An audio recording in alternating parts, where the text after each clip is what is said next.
Hi, welcome to another Austin Software Cooperative Meetups. This is March 2023 meetup. We are continuing with a book review of High Performance Habits by Brendan Burchard, and digging into how each of us individually can increase our efficiency and move forward with what we want to do and be more effective. And then looking at how that works as a team and how it can be applied in cooperatives. We're going to take another look at the mind map that Watson's put together and have some discussions around that. Watson, you ready? Thanks. All right. So last time we went through the book, we reviewed the first three habits, which are seek clarity, and let's see here, generate energy, and raise necessity. Go ahead and review those really quick. Seeking a clarity involves envisioning the future for having vision and consistently setting clear intentions for who you want to be each day, how you want to interact with others, what skills you must develop to win the future, and how you make a difference and serve with excellence. And also controlling the feelings that you're after. There's a bunch about, the author has a bunch of different, I would call hacks for trying to manage your emotions and determining what's meaningful, generating energy. The high level concept would be releasing tension, setting intention. Use transitions between the activities to renew your energy, then bring the joy. So this is a piece about controlling emotion as well. And then optimizing health. There's a bunch in here about uh, talking about how you should manage your health with and then kind of there's a point in there where he says that probably managing your health might be the easiest thing to go after as far as a personal habit of all the habits. And then raising necessity, um, know who needs your A game. So um, there was a certain concept, he has it right here. Who needs me on my A game the most right now? That's a good thing to ask yourself every morning. So it kind of will force you to to raise the necessity for the things that you need to do for that day. Affirm the why. So concentrating on the why. When you verbalize something, it becomes more real, important to you. Speak your why to yourself out loud often and share it with others. And level up your squad. So emotions and excellence are contagious. So spend more time with the most positive and successful people in your peer group. Then continue building your ideal network of supportive and empowering people. So these are ways to raise necessity. So that's the review. Now we're going to go into increasing productivity, developing influence, and demonstrating courage.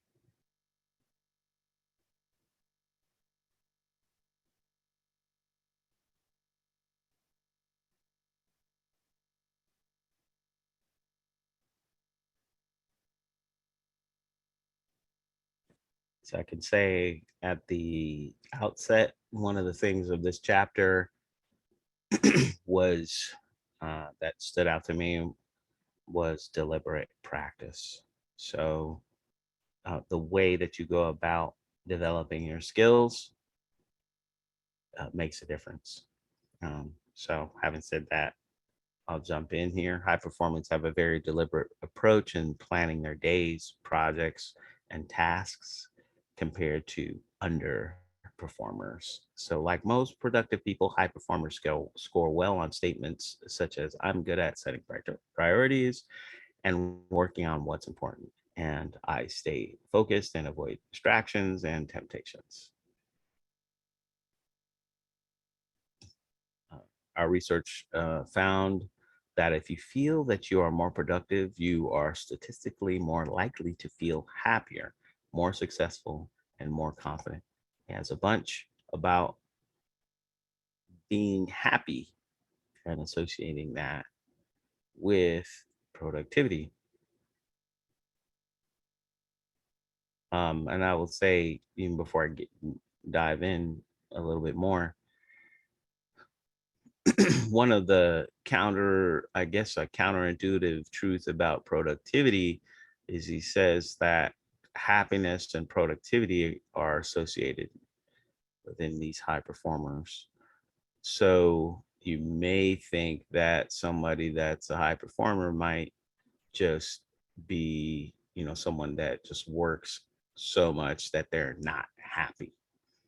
But he's saying that no, actually, the high performers actually have some type of balance to where they can avoid the burnout, so on and so forth, and not destroy their families, that type of thing. So they retain happiness. And that's kind of linked with being able to, um, with the previous habit, with the clarity of having your goals set out, so that they don't um, overwork, I should say. So let's dig in here. The fundamentals of becoming more productive are setting goals and maintaining energy and focus. No goals, no focus, no energy, and you're dead in the water. When you have clear and challenging goals, you tend to be more focused and engaged, which leads to a greater sense of flow and enjoyment in what you're doing. Greater enjoyment gives you that intrinsic motivation that has been correlated with greater productivity in both quantity and quality of output. Also, same goes for teams. Groups that have a clear and challenging or that have clear and challenging goals must almost always outperform those without explicit goals. Research consistently shows that group goals inspire people to work more clearly or more quickly and for a longer periods. And they pay more attention to the tasks that matter and become less distracted and increase their overall effort. Um, Again, happier people are more productive or are associated with being more productive.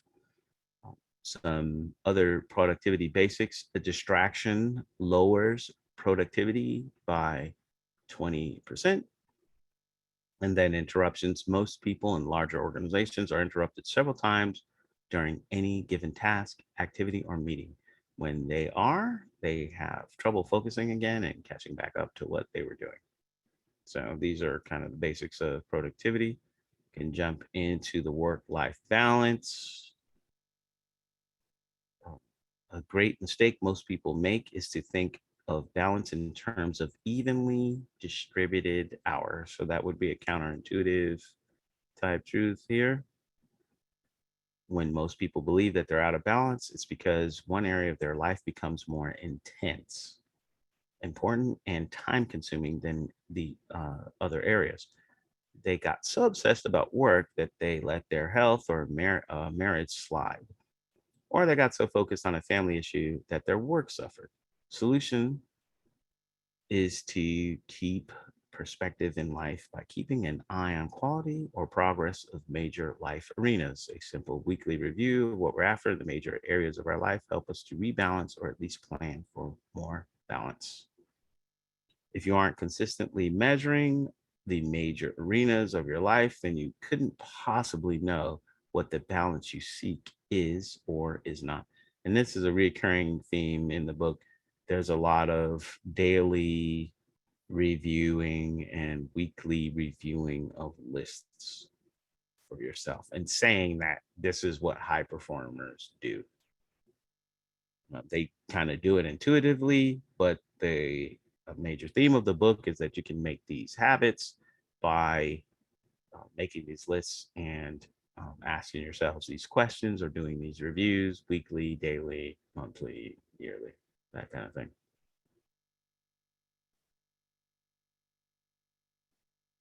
Take a break. This kind of reminds me of the Pomodoro technique, really. So researchers have long known that taking breaks at work leads to positive emotions, greater productivity. For example, simple acts as taking a lunch break away from your desk each day can significantly increase your performance at work. I find this interesting because you may think that, in corporate world that you got a lunch break because they were being nice to you. No, it's because it increases your productivity. You should give yourself intermittent breaks throughout the day. Powering through is just bad advice. Studies of the world's top performers in dozens of fields found that they don't necessarily practice to work longer than others. That's a counterintuitive truth. It's that they are more effective in those practice sessions, or they simply have more sessions, not longer ones. And that relates to having these hour-long sessions. So stop your work and give your mind and body a break every 45 to 60 minutes.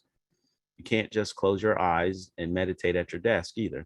You need to give your body a break from the posture you've been holding while sitting. Get up and move around a bit, maybe do some stretching. So there's your break. So these are practices. So he has 3 practices for every concept.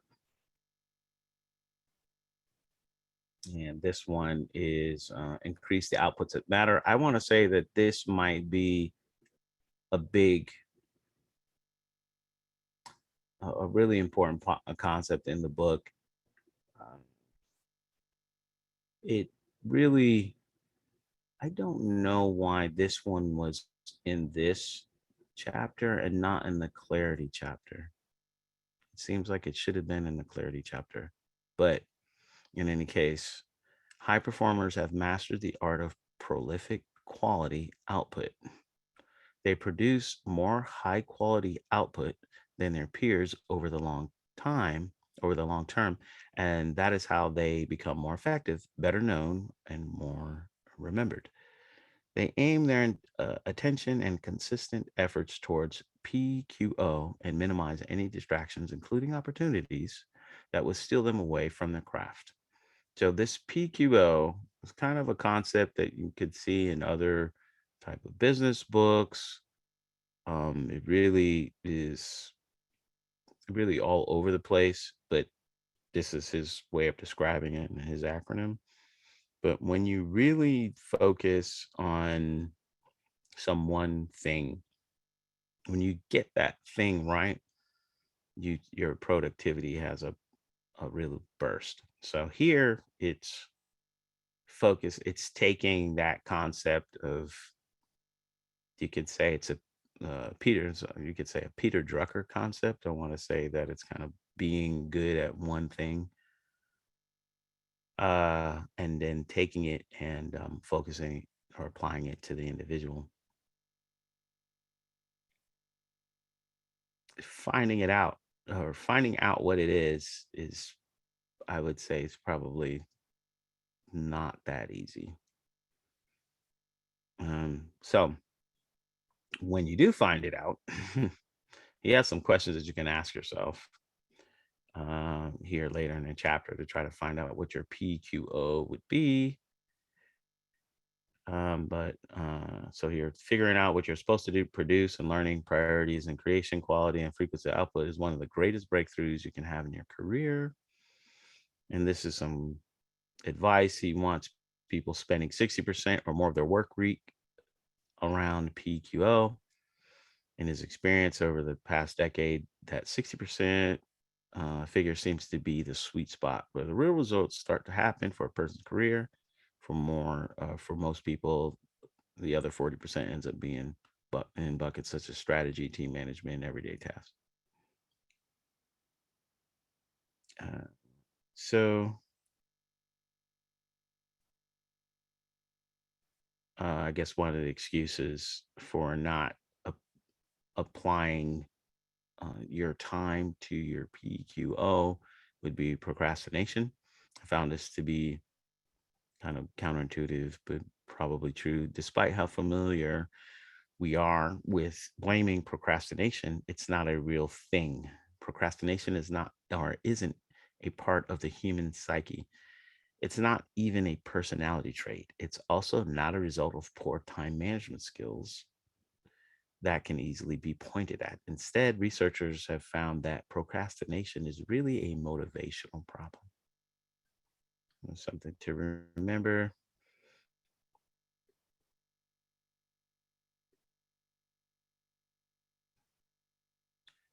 Chart your next 5 moves. So it's interesting because there's another book named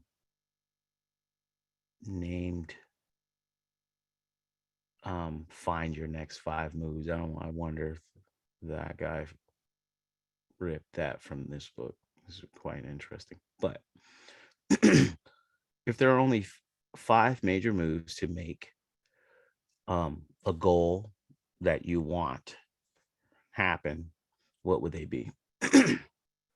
So within this chapter, for he used himself as an example.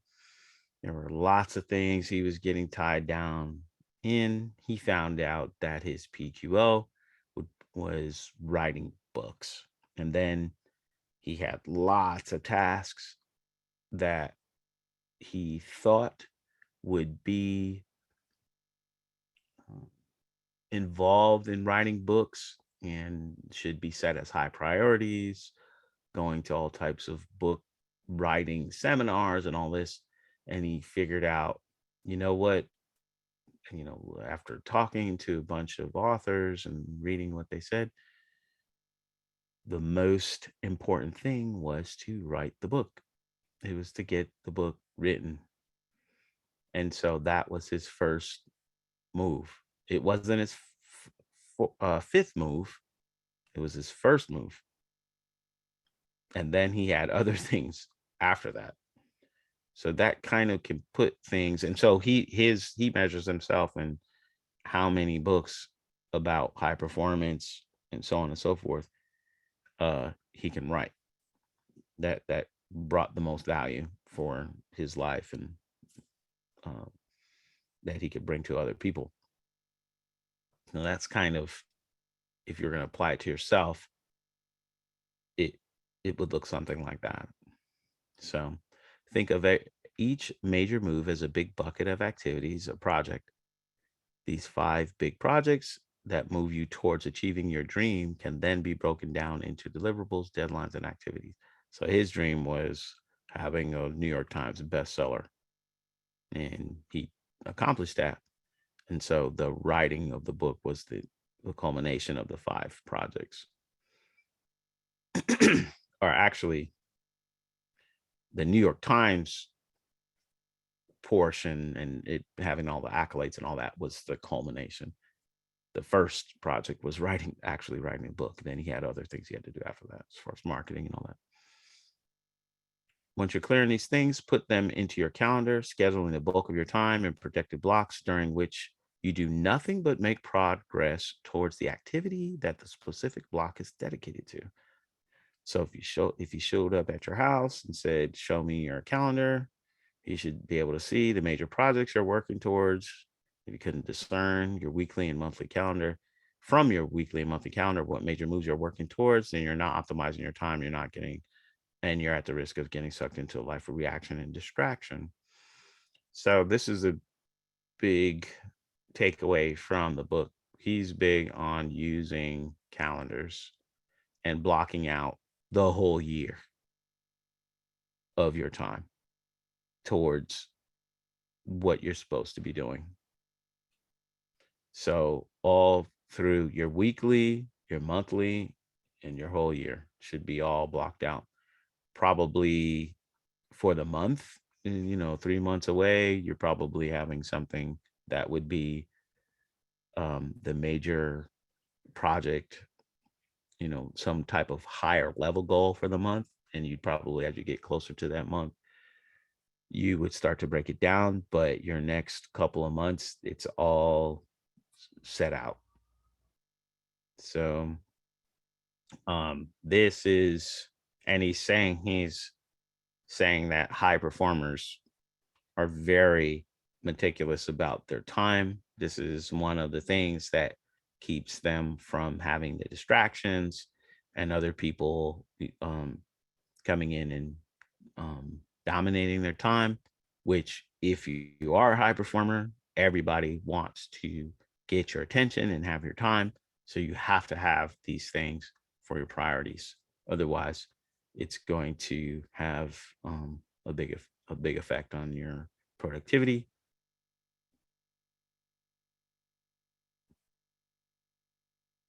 I think with these performance prompts, I found them, some of them, to be kind of useful. So he put these at the end of every practice. And for these 5 moves, I would say that this chapter, or I won't even say chapter, this portion of all the chapters, I would say is definitely top 10 important subsections of the book, charting your next 5. And that would go in conjunction with finding your PQO. That would be the big project, and then this would be the 5 that goes within that project. So these questions I think that they might be useful to ask yourself. My biggest goal or dream that I have, that I need to plan out right now, is X.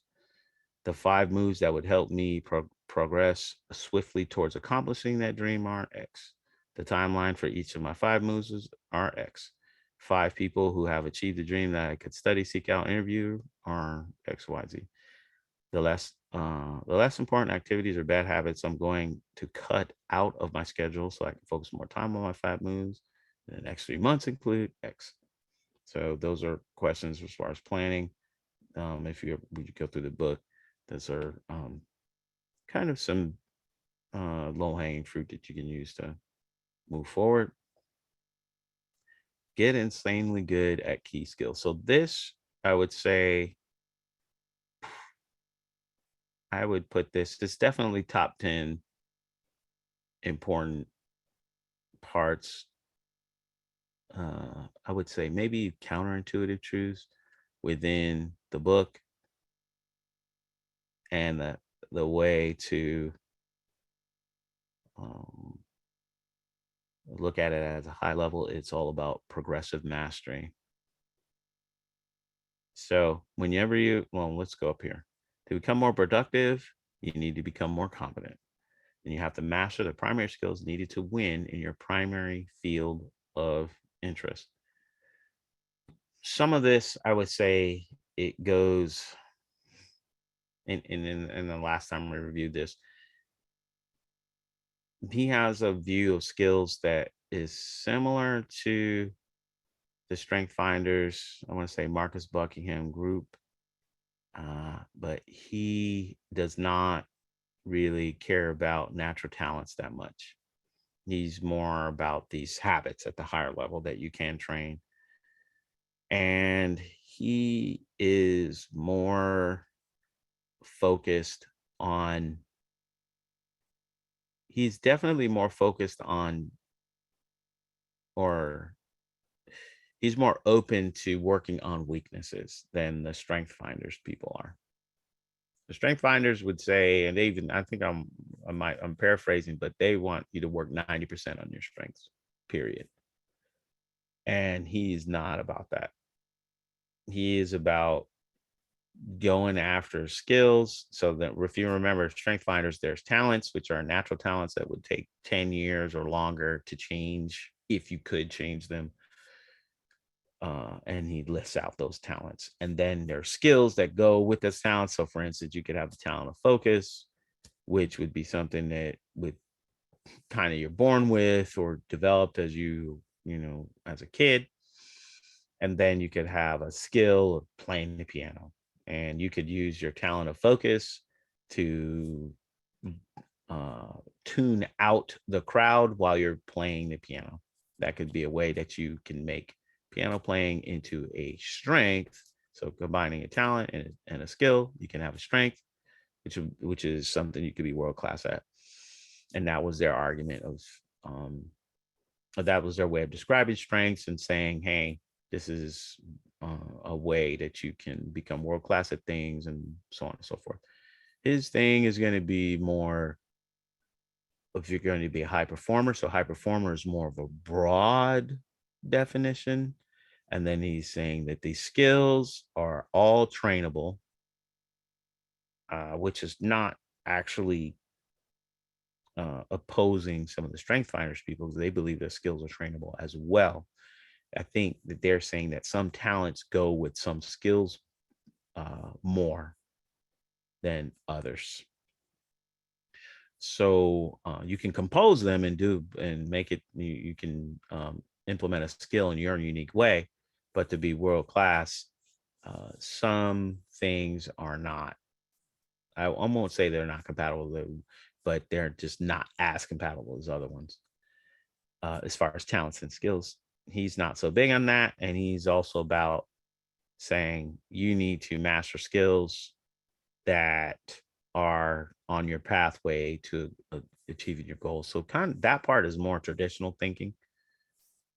Um, so yeah. So here, skills for him, broad range of knowledge, capabilities allow you to perform adequately. So he's not about being world class. Allow you to perform adequately in any given area. General skills might include communication, problem solving, system thinking, project management, teamwork, conflict management. There's also specific skills for any different task or company, coding, video production, that, so on and so forth. The goal here is for you to determine the 5 major skills you need to develop over the next 3 years to grow into the person you hope to become. Right? So, and then he's very big on saying everything is trainable. Right? So skills wise, everything is trainable. That thing he reiterates a lot is if you can't change it, it doesn't matter anyways. So you shouldn't even focus on it. All right, let's go ahead. Progressive mastery. What is progressive mastery? Here are the steps. So there's really, I think they describe it here. Yeah. So you have 2 choices. You can hope to develop the skill with practice and repetition, or you can ensure that you become world class in that skill through progressive mastery. That's 2 different things, right? There's steps to progressive mastery to determine the skill that you want to master. Set specific stretch goals on your path to developing that skill. Attach high levels of emotion and meaning to your journey and your results. Identify the factors critical to success and develop your strengths in those areas, and fix your weaknesses with equal fervor. So that's against the strength finders people, I would say. Develop visualizations that clearly imagine what success and failure look like. Schedule challenging practices developed by experts or through careful thought. Measure your progress and get outside feedback. Socialize your learning and efforts by practicing or competing with others. Continue setting higher level goals so that you keep improving and teach others what you're learning. So when he's talking about progressive mastery, one of the things with himself, he gave an example of if you were going to learn to swim, and that was a skill. With progressive mastery, you wouldn't learn all the ways of swimming. You would learn like the butterfly stroke, and you would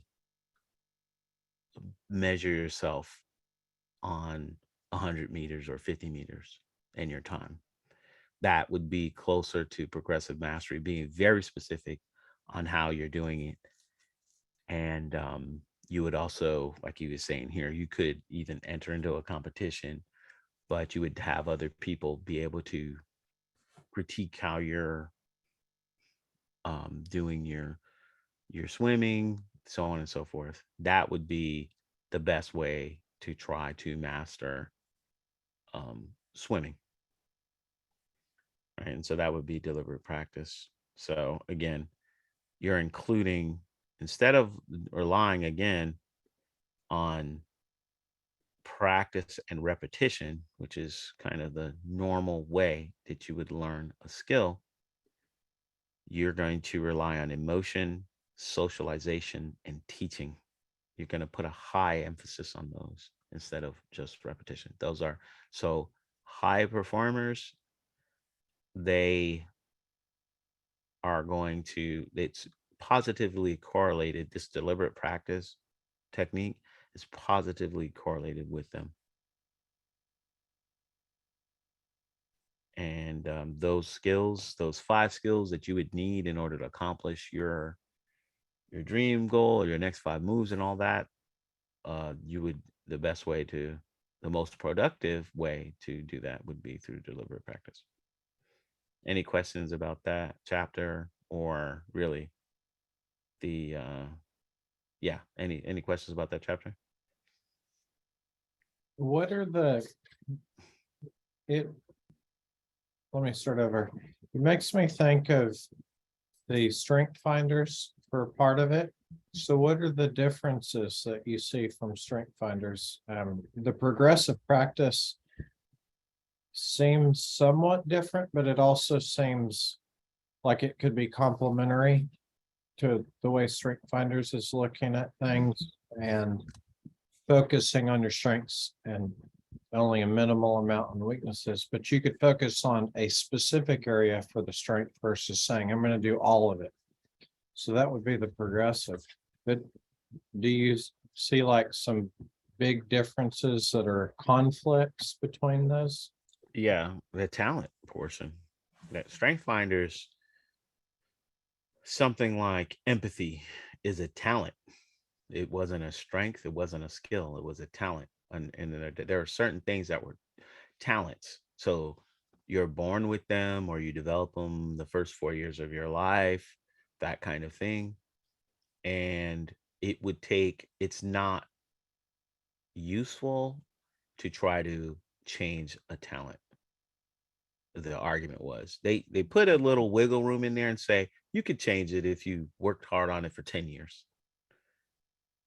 But I don't, the way I was reading the authors, I don't think they even believe that you can change it. So like if you're somebody who can't focus, I don't think that they think you're going to be, that's not ever going to, you could maybe make it to where you're an average focuser, but you're never going to be like the person who can focus well, kind of thing, like the person who just tunes everything out naturally. Um that so and have that be the top 5 kind of thing for their talents, kind of thing. So their whole thing is aligning talents with skills. He's not talking here, the very first chapter, he talks about you have natural abilities and all this stuff like that. And so what? They're not positively correlated with high performance. They can be correlated with being a high achiever, but not a high performer. That's 2 different things. So that was the biggest thing. How you practice going about a skill. If you remember, I've read the Strength Finders in what, 10 years? It's been a long time. But if you remember, he gave an example of, he used Colin Powell as an example of someone who gives speeches. And he was saying that he has certain talents as far as people oriented talents that go well with the skill of public speaking. So he worked on his public speaking. He had a career where he had to do public speaking with large groups of people in the military and so on and so forth. And then he went on to really just his career was just public speaking afterwards. But he says that other people, if they don't have those people oriented talents, they're never going to be a world class public speaker like him. You would need to have some type of alignment with your talent with the skill. You can learn the skill of public speaking, but you're not going to be world class at it unless you have the talents that align. Here, it's talents, sorry, skills. There's really no talk of talent except for in that first, and really not even the introductory chapter. And he says that the skills are really just tools. You don't hear him saying, well, I was opening one of these in here. They really don't care about the it's called progressive mastery. Get insanely good at key skills. This sentence, insanely good, I would say that the author of the Strength Finders would be that phrase. Okay, does that mean world class?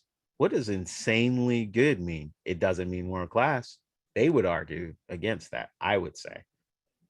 It's just maybe it's just very, very, very good, but not world class, right? Um, so I think here it's you need to be good enough to get by to get to your goal, and that correlates with high performers. That's what I think the difference is.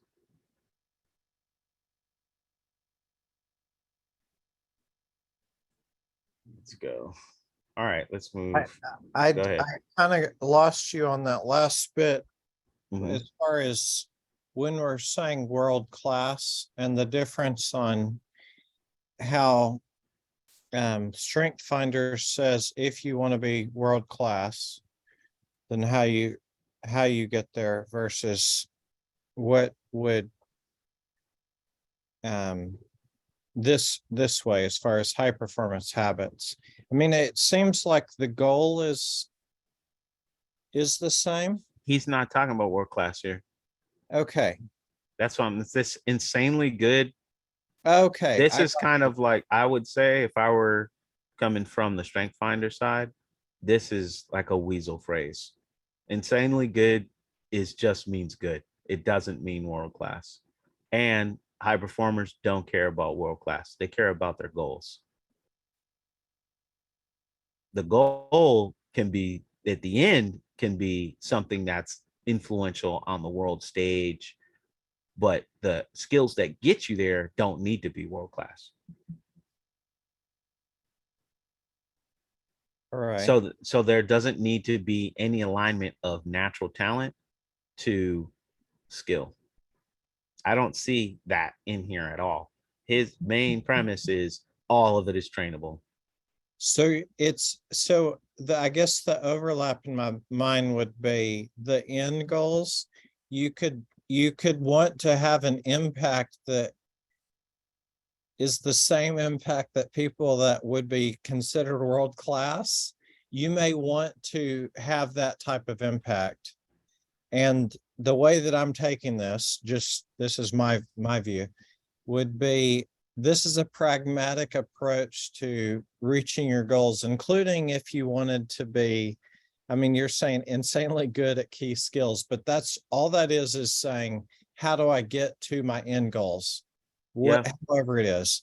And so Strength Finders is saying, oh, if you want your goals, if your goals happen to be at a very high level where we're talking people that are world class, that type of impact or change, or I don't want to say change, but whatever your goals are, if those are those big type of goals, here is our recommendations. And then in this, he's saying you can actually take a pragmatic approach and achieve your goals. Yeah. And, another thing to put in there is This is just one chapter. So high performance habit, increase productivity. Whereas strength finders, this is the concept. Being productive at or world class at giving speeches or something like that. It's how to be world class at something.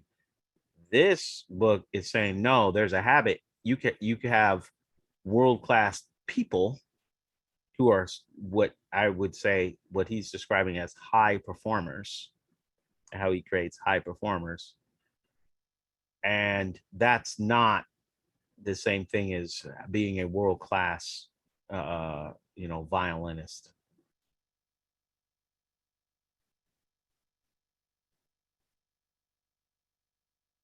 So So yeah, would you say that they can be complementary though, that you could do this and the strength finders?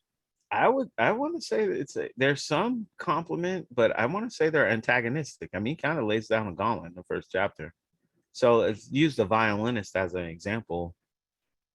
I would say on the strength finders people, they would have a strong argument and it's like, nah, you're not going to be a world class violinist unless you have certain capabilities as far as you're going to have to be able to maybe focus would be one, but there's a set of talents that go along with that. And they might minimize dealing with humans. They might minimize that and say, nope, this is a talent skill combo, and that's it. Whereas I would say this guy would come through and say, there's some human component that goes with that gets you towards being world class at being a violinist. And it would include probably some of these other, maybe it's how you interact with the symphony. Maybe world class violinists aren't soloists. They're people who they're embedded in a symphony, and and that's a team in some way, and all these other things come into play. That's where I would say that they would have a fundamental disagreement.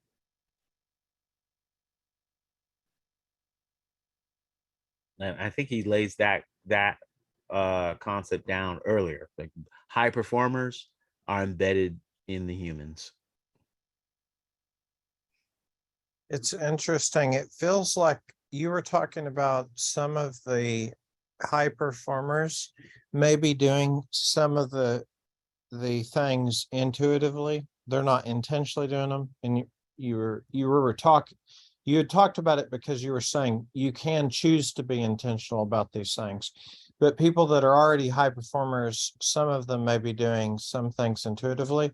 I wonder if that's also could be applied just saying these world-class people. So when you look at like the examples that strength finders would give, like Tiger Woods or whoever else, I don't know that Yo-Yo Ma would be someone that they talked about, but in my mind, Yo-Yo Ma would be, a world-class performer. Yeah. And specifically, the reason I bring up him as an example is I think if you looked at Yo-Yo Ma from this high performance, he would match up a lot, if not all of it. Like with regard to if you watch documentaries and he does like public posts on stuff, and there's a lot of things like during COVID talking, the way he talks lines up with the emotional and all the other stuff that you've talked about in the high performance. And he's also, I could definitely, in my mind, I could think of him from like the strength finders, the Yeah. natural talent and everything else. Yeah. But it seems like there's, you know, maybe there's more complimentary than the either of them want to say, like dismissing stuff. I think this Or guy dismisses people that are highly skilled in a very narrow area. Ah, He would just Yo-Yo Ma, fine.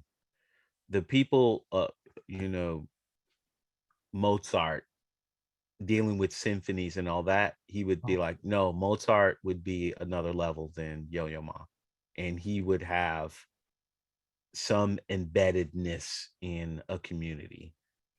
The vast majority of high performers are dealing with things that raise consciousness, raise efficiencies, and all that of all the humans. And that's not going to be a single type skill. hmm, So that kind of thing. Um, so yeah, that's where I think how he would argue. The most I know that he's done a lot with um athletes, but most of his stuff is business. right. Yeah. Let's we're probably gonna go long here, but let's go into it. This chapter is important. To measure influence, we asked people to score themselves on statements such as, I'm good at earning people's trust and building camaraderie. I have the influence needed to achieve my goals. I'm good at persuading people to do things. And we reverse the score on questions like these. I often say inappropriate things that hurt my relationships. I struggle to get people to listen to me or do things I ask. I don't have a lot of empathy for other people. All right. So, as you might imagine, people who strongly agree with the first set of statements and strongly disagree with the second set have higher influence scores and better overall high performance scores. People who rate themselves high on I am more giving than my peers are not any more likely to actually have or report having great amounts of influence. Creativity is also not strongly correlated with influence. What does matter, just as any other HBI categories, is your perception of yourself. Comprehensive meta analysis on social skills found that personality does not correlate with political skill, which is how researchers often refer to influence or your ability to understand others and get them to act towards objectives. Plenty of counterintuitive things in there. Now, influence basics. Let's define having influence as the ability to shape other people's beliefs and behaviors as you desire. It means that you can get people to believe in you or your ideas, buy from you, follow you, or take actions that you request of them. Several replicated studies show that people tend to say yes over 3 times as often as people thought they would. So this is under the ask. No, really, just ask. So one of the things is asking. People are terrible at predicting whether someone will agree to any given request. Another reason people fail to ask is because they think the other person will judge them harshly. But it turns out that here too, people are lousy fortune tellers. Studies show that people overestimate how often or to what degree others will judge them. Underperformers fail to ask all the time. And if someone does say yes to helping you, they tend to like you even more after they've done something for you. Plenty of counterintuitive things in here. When you do ask for what you want in life, don't just ask once and quit. You got to ask multiple times. If you seek greater influence with other people, learn to ask them a tremendous number of questions that elicit what they think, feel, want, need, and aspire to. Ask people what they want, how they'd like to work together, and what outcomes they care about. Suddenly, you'll start to see more engagement and you'll have more influence. Research, so this is under give and you shall receive. So this is at first sounds counterintuitive, to the giving doesn't increase influence. Yeah, remember that giving and asking is what increases influence. So researchers have long known that after that often you can double your ability to influence others by giving before you ask for something. In an organizational setting, often the greatest thing you can give to others is trust, autonomy, and decision-making authority. Researchers call this giving someone authorship, meaning that they get to choose what to work on or how to get things done. Again, this portion sounds very much like the Drive book. I want to say, what is it, Daniel Pink? Um, oh, this is a counterintuitive thing. So talking about burnout is more an issue of poor energy management and low clarity than it is of overgiving. So people worried about burnout, it's kind of in the author's um I don't want to say opinion because he thinks it's backed up with data. So in his position is that it's not it's not what you think it. It's not about over giving. It's about low clarity and poor energy management. And be a champion of the people. Only about half of the employed adults in the United States feel valued by their employer and sufficiently rewarded and recognized for their efforts. Not a surprise there. So those are the basics of influence. The difference makers, those who positively influence people the most, have something in common. They exert an effect on us. They shape how we think.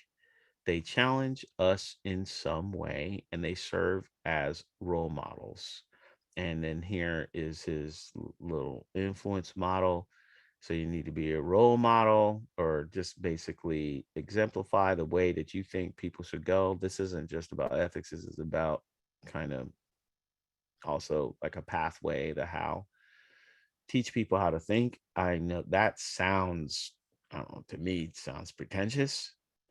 His thing, this is wrapped up in a bunch of concepts within high performers, um that he uses a bunch of stories to try to illustrate how it can be an ethical thing and not a manipulative thing. So teaching them how to think about themselves, others, and the world.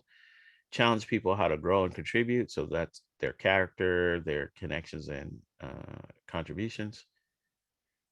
To gain influence with others, teach them how to think about themselves, others, and the world. Challenge them to develop their characters, connections, and contributions. A role model of the values you wish to see them embody. All right. Teach people how to think, consistently telling them how, when he's working with leaders, he's consistently telling them they should always communicate how their people should be thinking about themselves as individual contributors, about their competitors, and about the overall marketplace. There are three things you want your people thinking about: themselves, other people, and greater world, meaning how the world works, what it needs, where it's headed, and how certain actions might affect it. Challenge people to grow. High performers challenge the people around them to rise to higher levels of performance. If you could follow them around as they lead their lives, you would see they consistently challenge others to raise the bar. This is the most difficult practice in the entire book to implement. Seems very pretentious, but the pushback is that when you're dealing with other high performers, they love challenges. It's one of the most universal observations they made in the research, considering the follower of the following statements. I respond quickly to life's challenges and emergencies rather than avoiding them or delaying. I love trying to master new challenges. I'm confident I can achieve my goals despite obstacles or resistance. That's what high performers say when they're questioned. So they actually respond to challenges. Low performers do not. Character, you probably can imagine this is, you receive all types of pushback here. So people will challenge high performers challenge their character. It means they give people feedback, direction, high expectations for living up to universal values such as honesty, integrity, responsibility, self-control, patience, hard work, and persistence. It seems like to be a kind of a cheat code here. I suggest the direct approach of asking people to think of how they can challenge themselves in future scenarios. Ask, what kind of person do you want to be remembered as? What would life look like if you gave your all? Where are you making excuses? And how might life turn out differently if you showed up stronger? And these are the three things that, as far as challenging, that high performers do. They challenge character, they challenge connection. So in connection, they're challenging others, and how they connect with their peers, their relationships. So they set expectations, ask questions, give examples, directly ask them how to improve, how they would treat and add value to other people. And then they challenge their contributions. So how much they give, basically. A challenge, high performance challenge you to contribute more, uh, looking ahead to create or innovate so that you can make the future better. That's the second practice. And then role model is exactly how it sounds. It's high performers give a lot of mind share to thinking about being a role model. 71% say they think about it daily. And they think they want to be a good role model for their family, their team, and greater community. And this lack of trickery, high performers do not do manipulation. So there you go. There's that chapter. How about do you want to pause here? Yeah. Do we want to keep going? I think we're at about an hour. We can have a third part unless you think I'll just blast through this not last enough. part. Yeah, this is just one piece here. Okay. This is about courage. So, high performers are courageous people.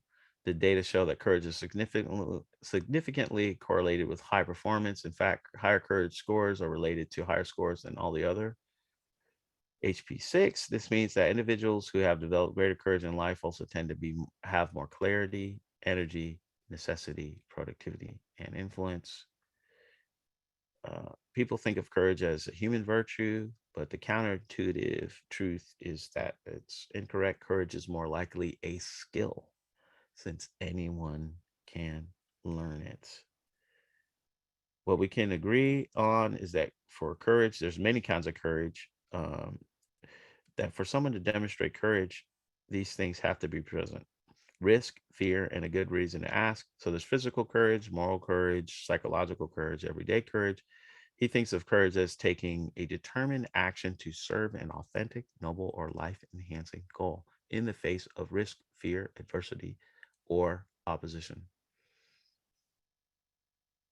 High performance have a bias towards action. Here's a good question: if your future self, a version of you 10 years older, who is even stronger, more capable, and more successful than you imagine yourself to be, showed up on your doorstep today and looked at your current circumstances, what courageous action would that future self advise you to take right away to change your life? How would that future self tell you to live? And those are the basics of courage. I Can you will do say, that sub one where it was talking about, it was about courage and the second, yeah, oh, where is it? On the courage is more than merely overcoming fear. yeah, courage is more merely overcoming fear, though many people confuse the two. The outcome is what you're after, and the outcome that happens matters a great deal. If your well-intended actions hurt someone, that's not likely to be viewed as courageous. In fact, researchers have found that many people consider an action courageous only if it gets completed or ends in a good result. Right. So when they're defining courage, he had the Mark Twain right here. So courage is not fearlessness, it's taking an action and persisting despite the fear.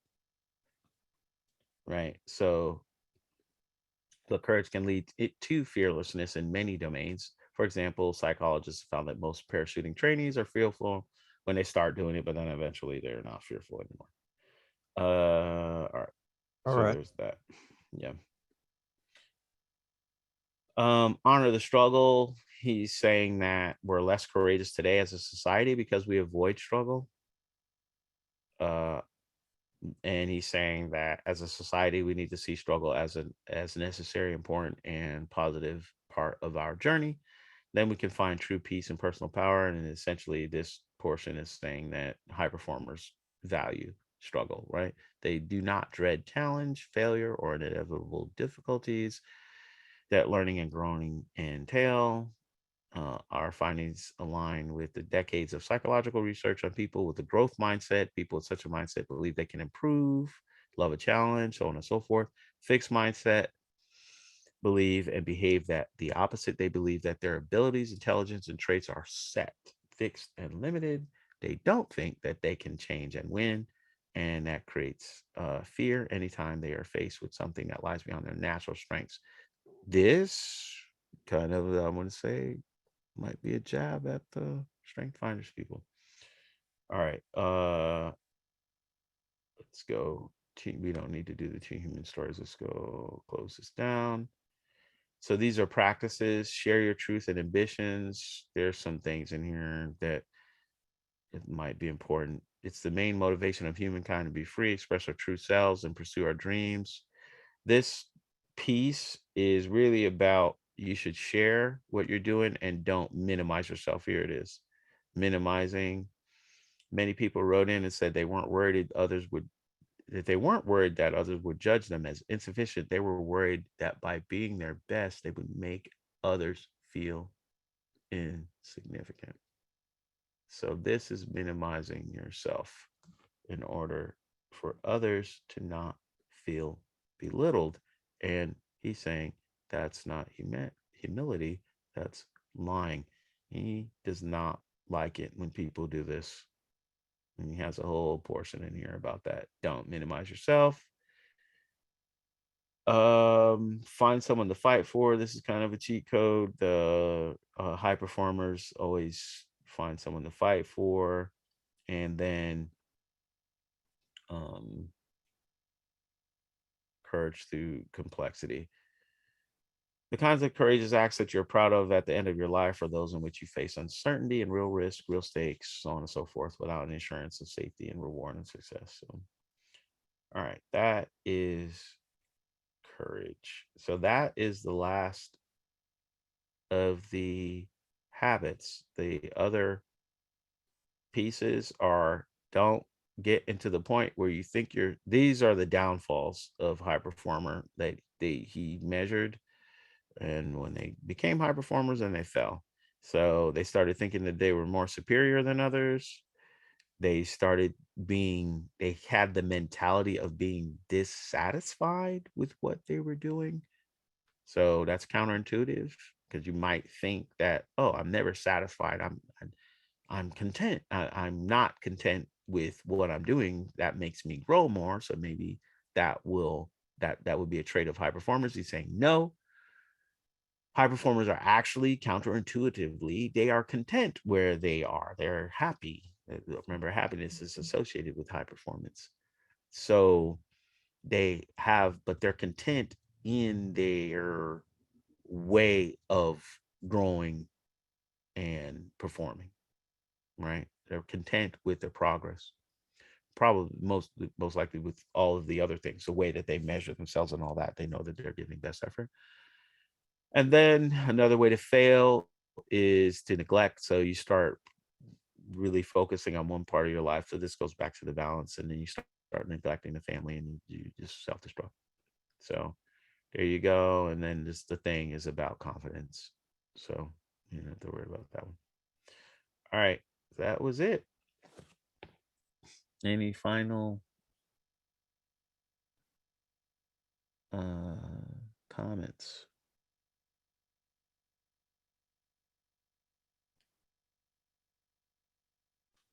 Does it go into the number one thing, confidence? Yeah, it does. You know, Is it no? develop competence. So the high performers' view of confidence is because they're competent in their skills. It's based on something. Be congruent.